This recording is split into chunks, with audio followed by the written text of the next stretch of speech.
Hi, today I'm going to talk about school admissions as I'm seeing a lot of parents being worried about what school is the right fit for my child, what is the right curriculum for my child. So to answer these questions, I would like to give parents few pointers. So when you're looking for schools for a UKG child who is moving on to the first grade, so think of the development of the child. So if the child is able to speak, think, behave like other children of the same age, then certainly the child is ready for a first standard.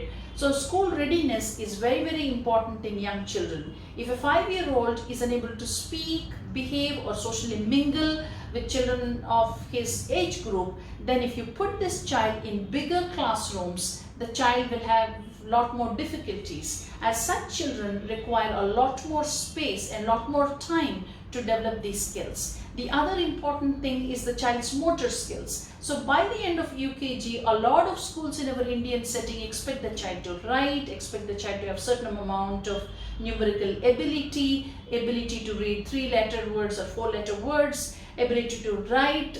In some schools they expect 5-year-olds to write simple sentences. So it depends on what is the expectation of the school. So if you're taking a child whose motor skills are not entirely developed, and if you're putting them into a bigger school which is expecting children to write cursive, it's going to be difficult. So think of the motor skills of your child.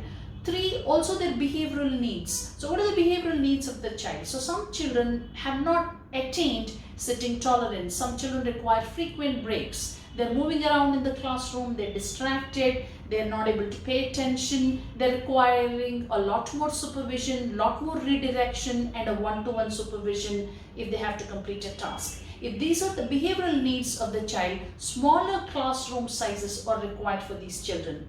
And 4, also the alignment of the parent and the child to the school is very important, because I do come across a lot of parents who are unhappy with the school rules or unhappy with their curriculums. So think of the curriculums, think of your child's development, think of the behavioral needs and your own ideas about your school, because a lot of mismatch can happen and then schools would be unhappy and the parent would be unhappy as well. So one thing that I would like to tell all parents is, don't worry about the curriculums, whether the child should go to a CBSE, ICSE, is this good for my child?